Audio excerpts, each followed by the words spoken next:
Hey folks, Jim McCallum here with Our Hometown. We have a great show for you. First we'll be at the Sheriff's Animal Protective Services to see what's going on there. There's a lot going on. And then we'll speak with Linda Arnold, who is a motivational speaker and an author. So stay with us as we explore our hometown.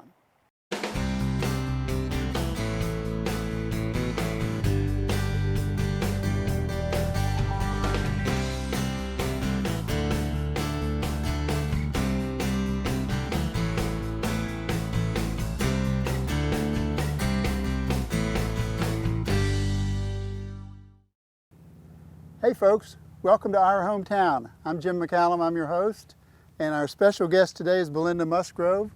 We are here at the Brunswick County Animal Protective Services Center. Did I get that right, Belinda? You did. You All did. right. It's a mouthful, but you did it. Thanks for being our guest. You have a great story to tell, along with your staff here at the Protective Services Center. First off, we have a guest, right? You do. All and right. I mean, and no offense to you, the cutest guest of the group. You are so right about that. This is Peanut. Peanut's about 9 years old. She's a Boston Terrier. Yep. She lived with a family before she came to us, and as Peanut has aged, her needs have grown. Sure. And as a family with young kids, I think that they just realized that they didn't have what she needed at that time, and they wanted to find her a better place to call home. And so we've successfully been able to do that for her, and she'll be with us for just a few hours more before she goes to her new home. I want to talk about the 5,000 or so animals that you deal with every year, but first, let's remind our viewers that this is part of the Sheriff's Office, Yeah. which is a little different from most counties. Yes. Talk about that for Yes. just a second. We are so incredibly lucky to be a division under the Sheriff's Office. Right. To not only better serve our community members, but also the animals. Sure. To be able to take those resources back to them and take the love and support of our community back to the little souls that need it so much is a blessing. 5,000 animals or so every year. Talk about that. Yeah, so for anyone who's not familiar with our shelter, we are an adoption center, but we are also animal services or animal control, meaning that we respond for seizures when animals need to be removed. We take in animals that need, by their families, that need new homes, and also stray animals that don't have a place to call home. And so those numbers accumulate quite quickly. A total for us can be anywhere from 5,000 to 5,200 animals a year. And that does include your occasional chicken or goat or horse. Before we went on the air, I asked you about raccoons in the attic, and I thought that was unusual. You said that's not unusual at all. It's not. One of the unique parts of being under this division in the Sheriff's Office is that you get to encounter things that others would think is unusual on a regular basis. Every phone call, huh? Yeah, it sometimes seems like it. We've had our guys out with alligators in people's driveways, and no big deal. They just do what needs to be done and get them back to safe waters, and that's just a part of their day. That's You have a pretty good sized staff here. We do, yeah. So we actively have around 10 members of our staff, both out on the road and here at our shelter to take care of the animals that are here. Let's talk for a minute about just cats and dogs, which are most of the animals that you have here. Do folks call to relinquish their pets and for various reasons, I suppose? Yeah, honestly, it could be from any reason, such as I don't have enough time for them, I'm working too often, or I got a puppy and shouldn't have done so, or there's a new baby in the house that we weren't prepared to introduce our animals to I have medical issues, Sure. and I can no longer care for them. We are glad and we are thankful that we've been granted so many opportunities by our community and by our sheriff to be a safe haven for those animals. Of course. Until they can find a permanent situation. Yeah. All right, let's go to the opposite, and for those who want to adopt a cat or a dog, for lack of a better term, there is some screening involved to try to make the match work. Would you tell our viewers about that? Yeah, and that ultimately falls on the expertise that we have been given the opportunity to learn. So how to teach a dog to walk properly on a leash, or how to help a cat come out of their shell when they're scared.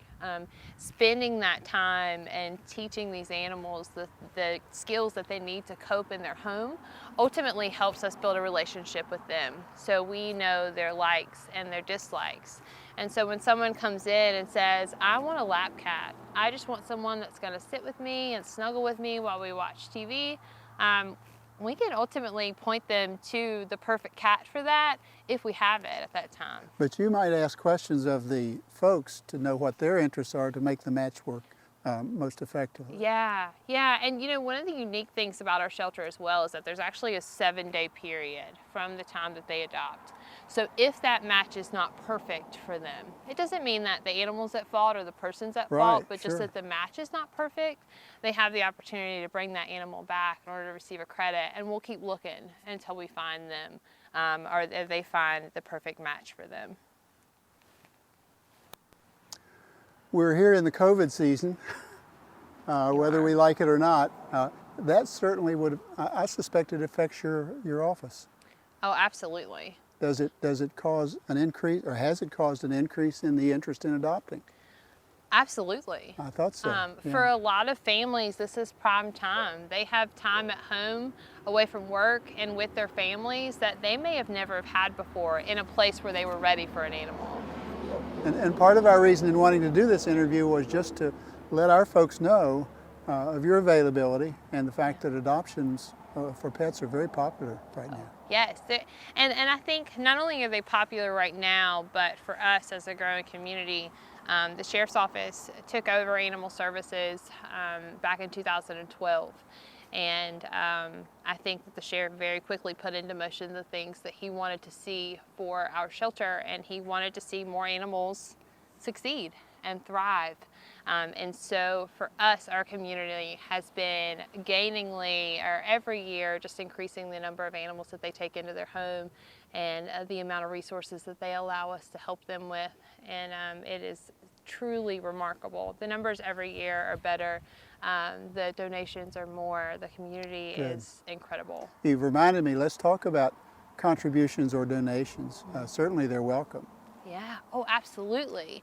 And we have a medical fund that is set up specifically to help animals who suffer from injuries or from heartworms. They're heartworm positive. That's a pretty expensive medical treatment to take on as an individual who's newly adopting an animal. That can sometimes run into the thousands of dollars. And so our medical fund allows us to take care of that and to send this animal with virtually what we would consider very minimal health issues. Just a little bit of treatment, a little TLC, and that's a burden we could take off the adopter. Well, the term special needs, one might not think it applies to dogs and animals, but it does. Absolutely, whether it be physically or emotionally. I mean, I think that this girl is the cutest little thing that there ever was, and you'll notice that her tongue is kind of displaced, and the reason for that is because she's probably had some dental work, and she's missing a few teeth. She can eat normal, and I think is very aesthetically pleasing, but she could fall into a special needs category. And a few moments ago we met one of your larger dogs whose name escapes me. Help me out. Murphy. Murphy the teddy bear. And Murphy's a special needs dog for this reason. Yes, yeah. So Murphy has chronic skin issues. Right. And he has been a very popular guy. We have a local rescue who's going to pull him and invest in him in a foster home, and he'll be up to running around and playing in his new home before we can even really get too excited. Belinda, in the moment that we have, let's remind our viewers where you are, what your hours are, and of the availability of adoptions. Absolutely. So we are at 429 Green Swamp Road and Supply. That's right across from the Lockwood Folly Ballpark, if you're familiar with that at all. Yeah. We are here from 10 a.m. to 5 p.m. Monday through Friday, and 10 a.m. to 2 p.m. on Saturday. All of our available pets are listed on our webpage and very frequently our Facebook page. So if someone was interested in adopting, those are really great resources, and that's a good place to start. You would just call us and we would book you for an appointment. You'd come in and possibly meet the greatest love you've ever known. Thanks again, Belinda. Thank you, Peanuts, and we appreciate your being with us today. Thank you. So good to be here.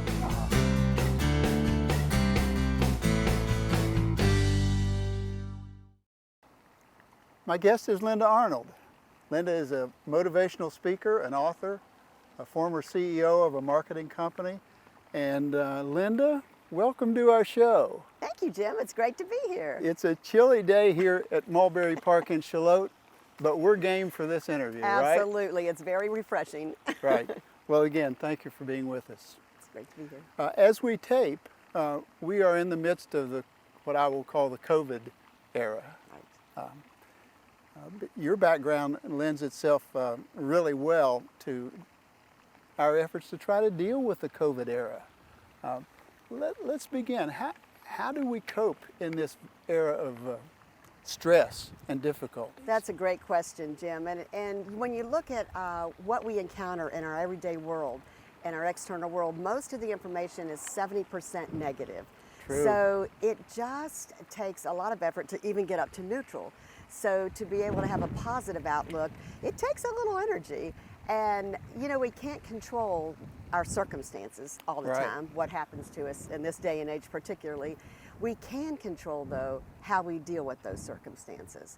And that's what I talk about a lot in my books and my talks. It's, you know, that inner critic we have, or am I the only one that hears those voices in my head? No. We all hear it, don't we? Exactly. Yeah. So what I like to talk about too are some techniques, just some things that we can all do to deal with those things. So, you know, every day we start out, all of us start out with I like to think, the same raw material. And the same number of hours. Exactly, same hours a day. We all have about 40 trillion cells in our bodies, and we Come on. all think about 60,000 thoughts. Per day. Per day. Now that sounds like a lot. Of course, a lot of them are the same ones we thought yesterday. You know, Sure. Stop at the stop sign, don't touch the hot stove. However, we do have some control over what we allow in and what we think. And I like to think about when I start each day, you know, it's all about how you show up. And Sure. like I said, whether you're Bill Gates or Oprah Winfrey or whoever, you have that same amount of capacity. And so you can start out with oh heck, another day. Or what I like to do is kind of silly, but I go into my bathroom mirror, my hair is all askew and everything. I go, I'm hot and I'm back for another day. Great. And every day is a blessing. That's right. And, you know, if those, I call them gnats, if those gnats, N-A-T-S, negative automatic thoughts come in, and they do, Right. I like to try some techniques. In fact, I brought something to share with you and our viewers here today, some lovely jewelry. So I'd like for you to put For on me? this. Yes! All I'd right, like thank you you. to put on that wristband there. And any of us can get these out here. Right. And tell me what this signifies. Well, what I like to do is when I get into that point where I'm ruminating over something or one of those negative thoughts comes up, I'll just snap this little wristband. It's just a little flick, and it brings my awareness back to the present moment. Sure. And I can stop, and I usually have a pre-programmed thought. Maybe it'll be about my pet, Zoe, or it could be about a child or grandchild or a walk on the beach, something that will bring you back to neutral, and then you have a better chance of We're dealing. programming ourselves. Absolutely, Is that right? absolutely. And speaking of programming, you know, I love to be here on this program today. And if I were to ask you and our audience, what network do you listen to the most? What news network? Some of you may say CNN, Fox, MSNBC, or one of the broadcast networks. But I venture to say there's a network we all listen to more than any of the others. And that is NNN, the negative news network. Okay. Again, when you take in what we have in our Sure. environment and what that inner critic says. I was about to say inner network, but negative network is NNN, very appropriate. Just a fun little thing, but to again, bring it back and keep us aware. Sure. You're the author of 2 books. I don't have those titles, but you do. Sure. And they're just common sense things. What I write about are everyday challenges we all face. One is called Teach People How to Treat You, and the other is Push Your Own Buttons. Great. So teach people how to treat you. You know, we really do teach people how to treat us, and Surely. people do what works. And that's what makes it so difficult when you're trying to change. You're trying to show up differently, and we all have goals that we like to achieve. Well, we've taught the people around us to respond in certain ways. And so we have to stop or we have to be consistent in how we show up. And it's, you know how it is. You're asked, and I'm sure you get asked a lot of our viewers too, to head up that committee or Sure. do something at your church or in your community or even in the family. Why don't you host this holiday? And all of a sudden your platter's overflowing. Well, it's hard to change habits, and if you've taught them how to treat you, they're going to come back like that. So I have some, throughout this interview, I hope to share a few phrases, some what I call from the emotional toolbox, some little tips that we can use. And we're reprogramming ourselves. Exactly. So the one that I did it at a seminar one time, and I said there's a neutral phrase you can use when you get yet another call asking you to head up that thing, and it's, "That won't work for me right now." Okay. And leave it at that. It's very neutral. It's objective. It doesn't say I don't like you. I don't like your project. It just says you don't have the bandwidth right now. It's a non-judgmental response. Exactly. Yeah. And so we had a break one time in this seminar I was doing, and a woman came back and she was so excited. And she goes, "Oh, when I left, I had a voicemail from my ex-husband, who was supposed to take the children tonight, and they had joint custody." And she said, yet again, he was not going to be able to come through on this, and he asked her to take them. And she just called back and said, "That won't work for me right now," and left it at that. And he was like, "Well, I'll just find another plan," or something. Sure. So sometimes we make things so hard, we sabotage ourselves, and sometimes we over-explain. It's, Sure. there's a big disease in our country right now. It's even been dealt with clinically, and it's approval addiction. I've never heard of it. There are a lot of people pleasers, a lot of folks, and I think we all, to some degree, of course we want to be liked, but we give away ourselves. And in so doing, you're not showing up authentically. So these are hard lessons to learn, but there's some tools that can go along, just like those phrases. We're touching on so many of these topics, but in terms of negativity, what are some of the areas of negativity that we need to shed from ourselves? I think that we all have choices, and so we all, to some degree, can choose what to allow into our environments, what to listen to, what to read, what kinds of people to be around. And just looking at when someone is giving you energy, they're your biggest cheerleader, Sure. and when they're sucking the living daylights out of you. And so it can be hard to, as you say, shed those toxic things. How do you in your make life. that decision? I think we all know over time, but it just, it takes a while to get there. And The moment arrives. Exactly, it can be so difficult. And I find, rather than being passive aggressive or mealy mouthed, you can start to just not accept invitations to be around that person or in that crowd.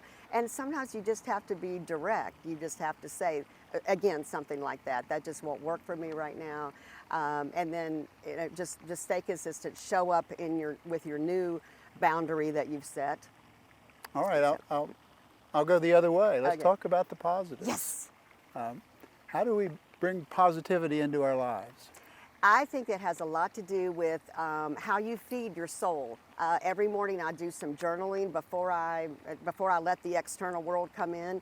I used to check email first thing, and I will check text just in case something immediate and urgent is needed.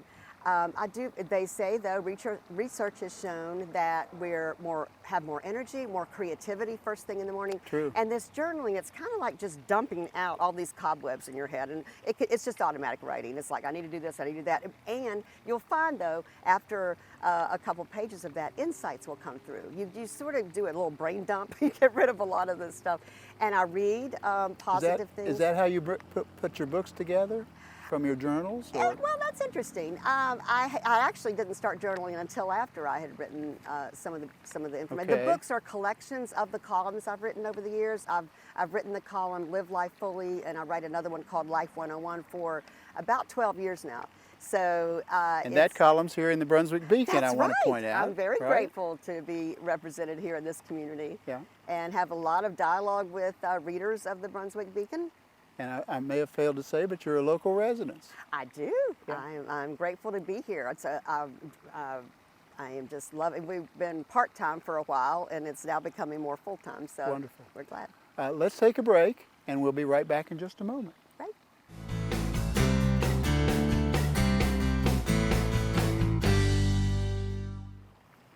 Okay, we're back with Linda Arnold.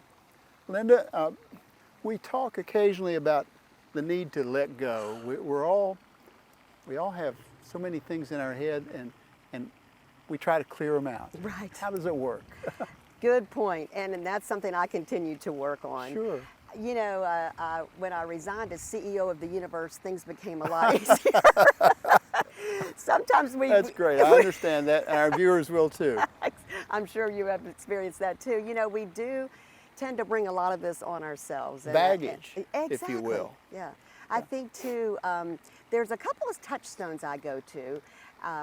You know, if you are, some of you may be control freaks out there, or maybe not. But it's like we think that people should be the way we think they should be, and Right. if they're not on our timetable and whatever. I remember in the business I was in, if I'd send an email and it'd be like, okay, it's been 12 minutes, I haven't heard back yet. Right. And I remember one time I needed this information from a CEO to continue to do the work we were going to do. He was a client. And I'm like, well, it was the next day and I hadn't heard back and I was, getting anxious. Well, it turns out he was in the hospital. So, I mean, Sure, we don't know. We never know. Another time a woman was in Europe. It was the time difference was 6 hours. And here I was thinking, well, something. And then our mind starts racing. It's Sure. like, oh, well, they don't like the project anymore. They don't like me. It's just like whatever you keep. And incidentally, there's a fun story about that. And this actually was a research project too. I call it the 25%er. So Okay. what happens is that 25% of the people in your sphere, in your life, like you, unequivocally. 25% like you, but they might be persuaded to not like you. Same thing of the other 25. They're not sure they like you, but they could be persuaded. And 25% are just not going to like you no matter what. So They just don't care. when this happens, if something happens like that and things go wrong, I just say, oh, that was one of those. That's one of that 25%ers, and it just helps to lighten up. But again, about letting go, two of the touchstones I like. I find that when I make an assumption or take things personally, things could just go off the rails. And I got that from a book called The Four Agreements. I know of the book. Do you know? It's an excellent book. It is, and life can be so much more peaceful if we can just, again, let go. Sometimes, we talked at the beginning of the show, things are outside our control. And I find, especially when I'm very wrought up about something, if I stop to ask myself, now wait, am I making an assumption or am I taking something personally? Invariably, it will be one of those two things. It's a really short book. Tell our viewers the name of it because some of our viewers may want to get it. Yes, it's called The Four Agreements. I gave it to everyone in our company at one time. It's an excellent book. It is an excellent book, and just something to remind yourself, just like our little Smith. Sure. Another term that you use is watering down the message. And frankly, I don't know what that means, so I'm interested in knowing. Okay. Well, I learned this a while back. It's especially when you're communicating, and we all want to communicate effectively, those little spacers, fillers, kind of, sort of, those things, if you'll More or notice. less. You know what I mean? Yeah. And you know how it's distracting when you hear them. So I made a conscious effort to eliminate those. I still catch myself occasionally eliminate those because it dilutes your message. So the effort is to be a little more succinct and a little more direct. Right. Not offensive, obviously, but a little more direct. Right. I mean, just think about if you were an airline. If you were on an airline and the pilot comes on, he's like, "Ladies and gentlemen, we're getting ready to make our descent." And I'd kind of like to think I could make that, and we're sort of going to get there. How much confidence do you have in that pilot? Right. So. I like that. And also words are so important, Jim, and you know this. Because it sets the tone, it sets the attitude, and it's like, oh, I have to. Instead of I have to, you can say I choose to. Sure. Sometimes my husband and I will ask each other in the morning, what do you get to do today? And he'll say, I get to pay bills. Now, that's not exactly a pleasant thing, and yet it invokes a choice. I get to, it's how you approach it. And, back on the control thing, I'll tell another funny story on myself. I don't think of myself as a controlling person. You probably don't either. And I found out something that a lot of times overachievers will want to have all these pieces in place. We're planners, we're organizers, and we want to be on the top of our game. True. Well, we decided we'd switch household roles one week, my husband and I. And so he usually took out the trash and I would make the coffee. And this was BK before Keurig. So it's like I would get it ready the night before and so it would pour through at the right time. So I thought, hey, I'm getting the better end of this deal because I only get one night a week on trash. He gets 7 nights with the coffee. So so it was the first night he was taking on the new role. I was like, 9 o'clock. I'm like, well, John, you better go ahead and get the coffee. Remember, we're switching roles. And he's like, no, I'm just going to do it in the morning. I went, because I was so used to it being done the night before, so it would be ready. And so it's We're about creatures of habit. Right. I found myself about 10:30. John, why don't you just go ahead and do it now? And so same result. He got about it a different way. So he went about it the next morning. So so the next night, I found myself thinking, wouldn't it be easier if you just went ahead and did it tonight? And he's like, nope, I'm just going to do it in the morning. I think that lasted about 3 days, and I took back over the coffee, and he took back over the trash. It's a pretty good segue for my next question because you wrote a column entitled Things to Give Up Yes. For a happier life. Right. Talk about that for just a second. Sure. It's and one of them is the need for control. If you have, it touches a silly little example, but if it's like something like that gives you pause or makes you anxious, think about all the things we encounter in our world. And so, this goes with going along with the flow a little bit more. Also, there's a book written by a hospice nurse, and she talked about the regrets of the dying, the things that she heard most often. One was that people said, I wish I'd had the courage to live my life more for myself, not what someone else expected of me. Absolutely. Another big one, even more so than family, this was curious, as she explained it, friends. One of them was, I wish I'd kept in touch more with friends. Mm-hmm. And you know how we go along and things. The months go by. Yep, Yep. and you lose that. And during these COVID times, we've had to learn to communicate differently. And I think we all do miss that, but it's just being creative about the ways we do it. I'm jumping around on you. Okay. The 3 B's. Oh, and this is something near and dear to my heart.